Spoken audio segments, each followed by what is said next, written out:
राजा सत्राजित की कथा और क्रमव्रत का विधान। ब्रह्मा जी कहते हैं कि हे विष्णु जी, ययाति के वंश में सत्राजित नामक एक बड़ा प्रतापी राजा हुआ और सप्तद्वीपवती पृथ्वी का राज्य करता हुआ। उसके राज्य में पुराण जानने वाले यों कहते थे कि जहाँ तक सूर्य का उदय और अस्त होता है वहाँ तक सत्राजित का ही राज्य है। उसके राज्य में अन्यायी, अशक्त, अदाता और पापी पुरुष कोई नहीं था। उस राजा की स्वभाव से ही सूर्य नारायण में परम भक्ति थी।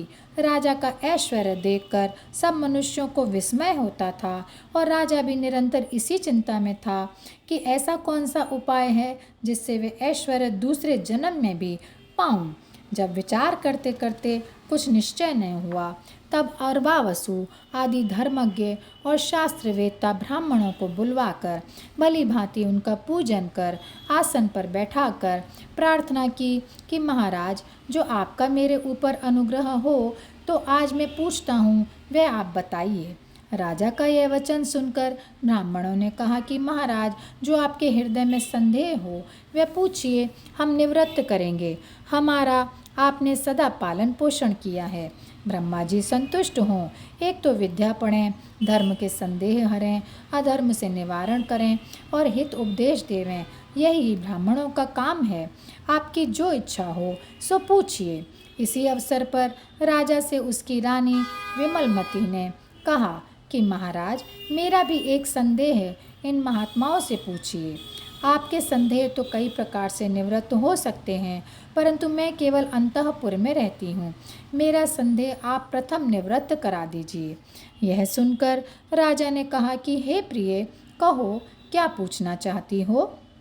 प्रथम तुम्हारा ही संदेह पूछेंगे।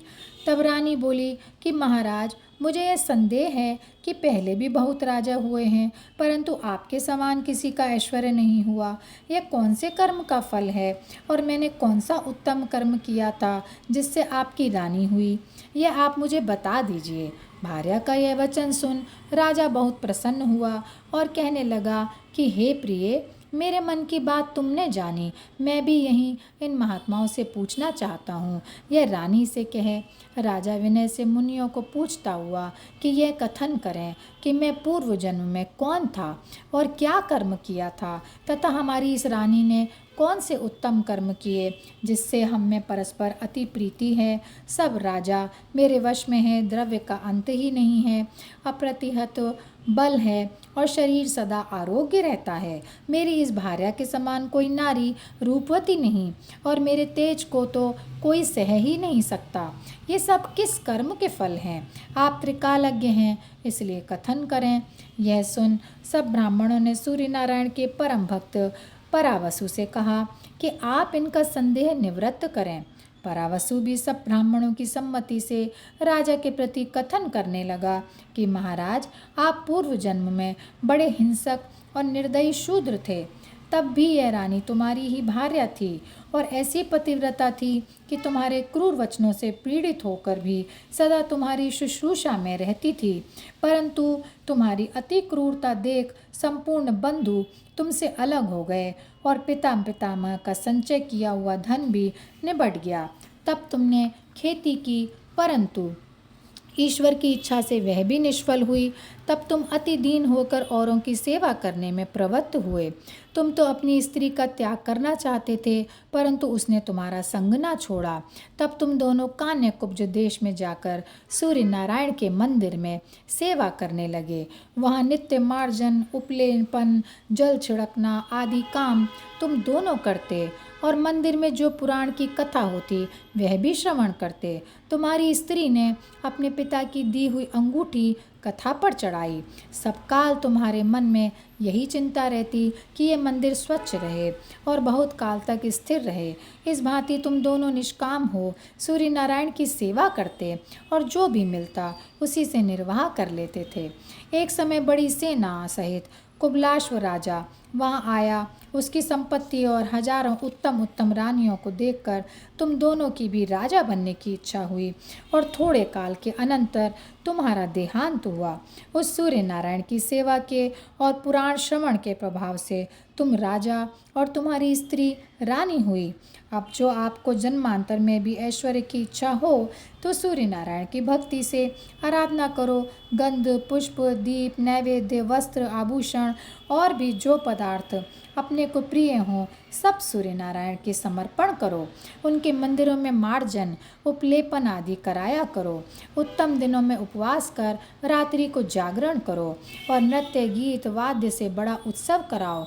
पुराण, इतिहास आदि की कथा की श्रवण करो और सूर्य भगवान के सम्मुख वेद पाठ कराओ। इन कर्मों के करने से प्रसन्न होकर सूर्य नारायण अभीष्ट फल देते हैं। पुष्प, नैवेद्य, रत्न, स्वर्ण आदि से सूर्य नारायण प्रसन्न नहीं होते, केवल भक्ति से संतुष्ट होते हैं। देखो, तुमने भक्ति से मंदिर में केवल मार्जन किया और तुम्हारी स्त्री ने एक अंगुली यज्ञ पौराणिक को दे दिया, उससे इतना ऐश्वर्य पाया। अब जो तुम भक्ति से सूर्य नारायण की आराधना करो और सब उपचारों से पूजन करो तो इंद्र से भी अधिक ऐश्वर्य पाओगे। अब आप अपनी रानी सहित सूर्य नारायण की आराधना में यत्न से प्रवृत्त हो जाओ, इससे सब मनोवांछित फल पाओगे।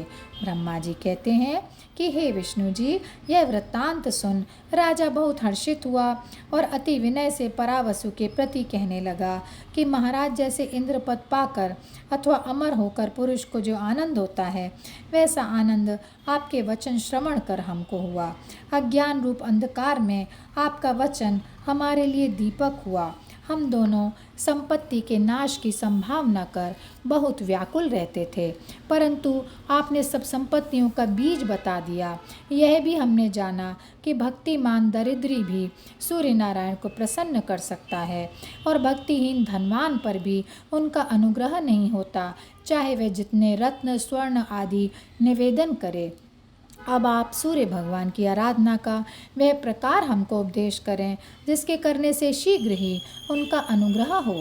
राजा का यह वचन सुन परावसु बोले कि हे राजन, अब हम सूर्य नारायण की आराधना का विधान कहते हैं जिसके करने से स्त्री पुरुष संसार सागर का पार पावें। कार्तिक मास में नित्य सूर्य नारायण का पूजन कर ब्राह्मण को भोजन कराकर आप एक बार भोजन करें तो पूर्व अवस्था में किए हुए ज्ञात अज्ञात पापों से मनुष्य छूट जाता है। इसी प्रकार जो स्त्री अथवा पुरुष मार्गशीर्ष में एक नक्त व्रत करें वे मध्य अवस्था में किए पातकों से मुक्त होकर और पौष मास में भी इसी विधि से एक नक्त व्रत करे तो वृद्धावस्था में किए पाप दूर हो जाते हैं। इस त्रिमासिक व्रत को जो पुरुष अथवा स्त्री करे वे सूर्य नारायण के कृपा पात्र हों और सब पापों से छूट जाते हैं। दूसरे वर्ष इसी भांति त्रिमासिक व्रत करे तो सब उपपातक निवृत्त हों और तीसरे वर्ष इस व्रत को करे तो सब पाप महापाप कट जाते हैं और मनोवांछित फल पाते हैं। यह व्रत 3 मास में होता है, 3 वर्ष तक करते हैं और तीनों अवस्थाओं के 3 प्रकार के पातक हरता है। इससे इस सर्व पाप हर व्रत को त्रिक्रम कहते हैं।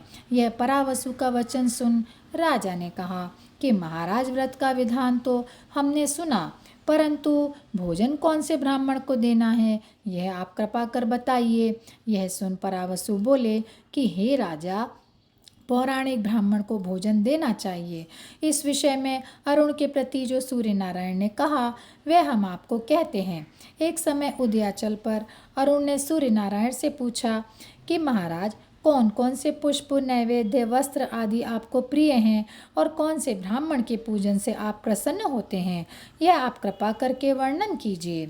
इस प्रकार अरुण की प्रार्थना सुनकर सूर्य नारायण कहने लगे कि हे अरुण, करवीर के पुष्प, रक्त, चंदन, गुग्गल अथवा घृत का धूप, मोदक, नैवेद्य ये हमको प्रिय हैं और भोजक हमारा पूजन करे तो हम बहुत प्रसन्न होते हैं और हमारी प्रीति के अर्थ पौराणिक को दान देवे, उसी का पूजन करे तो हमारी प्रसन्नता होती है। गीत, वाद्य, पूजन आदि से वैसी तृप्ति हमारी नहीं होती जैसी पुराण श्रवण से होती है। इसीलिए सदा पौराणिक का पूजन कर इतिहास, पुराण आदि सुने और भोजक से पूजन करावे। और यहीं पर यह अध्याय समाप्त होता है। हे सूर्य नारायण, हे सूर्य नारायण, हे सूर्य नारायण।